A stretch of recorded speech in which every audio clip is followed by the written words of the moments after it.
Kasih karunia dan damai sejahtera dari Tuhan Allah Bapa kita dan dari anaknya Tuhan Yesus Kristus menyertai kamu sampai selamanya. Amin. Selamat pagi saudaraku, selamat berakhir pekan. Selamat memuliakan Tuhan dengan semua aktivitas yang baik hari ini. Dipandu firman-Nya dari Injil Lukas 15 ayat 7, demikianlah firman Tuhan. Aku berkata kepadamu, demikian juga akan ada sukacita di surga karena satu orang berdosa yang bertobat, lebih daripada sukacita karena 99 orang benar yang tidak memerlukan pertobatan. Demikianlah firman Tuhan. Bapak Ibu Saudaraku yang terkasih dalam Yesus Kristus, kita bersyukur karena sampai saat ini umat Kristen masih melakukan ibadah dan persekutuan. Tetapi kita perlu merenung, apakah persekutuan-persekutuan yang kita lakukan, apakah peribadahan-peribadahan yang kita lakukan dapat mencerahkan jiwa kita. Mencerahkan jiwa artinya di sana, apakah dengan peribadahan-peribadahan yang kita lakukan itu dengan kontemplasi, dengan memperhatikan firman Tuhan, mendengarkan kebenarannya, dan kemudian membangun rasa takut akan Tuhan. Dengan ibadah kontemplasi yang demikian, kita akan melihat kebenaran yang hakiki dari firman Tuhan tersebut. Dan selanjutnya kita melihat kuasa kasih yang besar dari Tuhan yang tidak sepantasnya kita terima.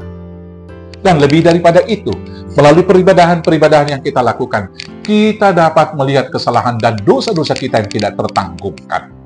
Maka setiap peribadahan-peribadahan yang kita lakukan seharusnya membawa kita kepada sebuah semangat pertobatan yang terus-menerus.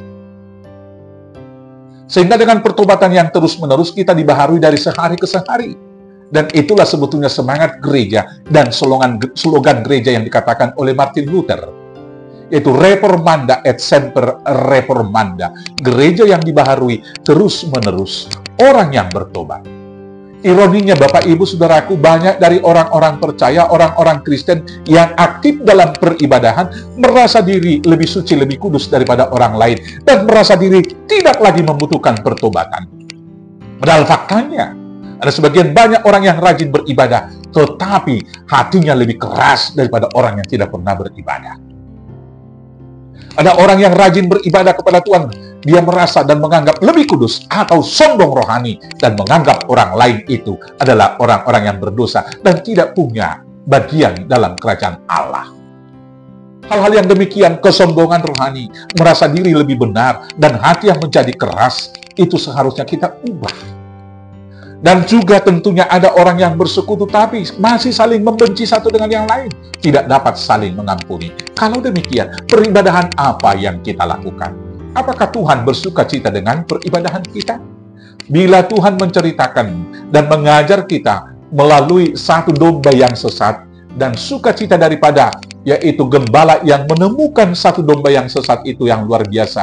Hari ini kita mau diajarkan bahwa Tuhan lebih menyukai satu pertobatan daripada peribadahan 99 orang di dalam tawanan yang tidak mau bertobat.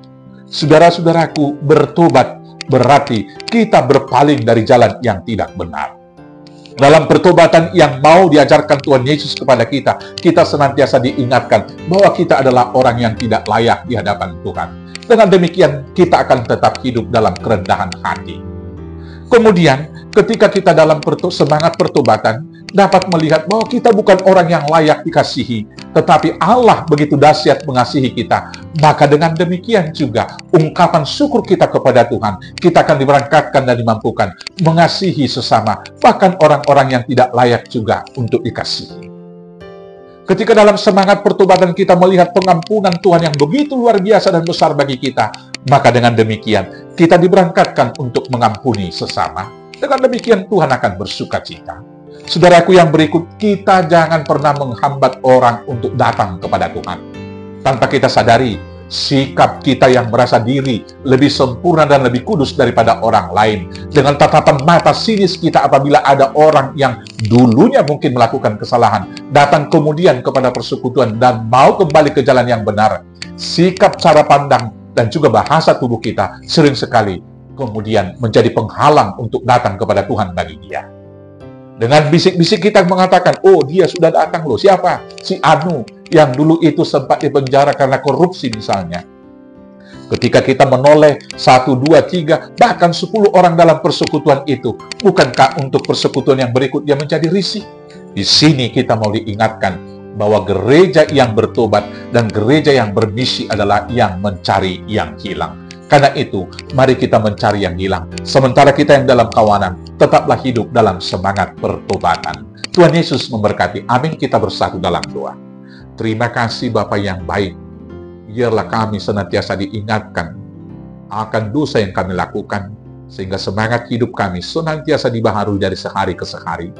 Dan biarlah kami juga ikut serta dalam misi Allah mencari jiwa-jiwa yang hilang, sehingga mereka ditemukan dan kembali ke rumah kekawanan persekutuan kudus yang Tuhan telah teguhkan. Terima kasih Bapa. Inilah doa kami. Kiranya Tuhan kabulkan karena cinta kasih-Mu di dalam Yesus Kristus Tuhan Juru Selamat kami yang hidup. Amin. Selamat hidup bertobat. Selamat beraktivitas, selamat berakhir pekan. Tuhan Yesus memberkati. Horas, horas, horas.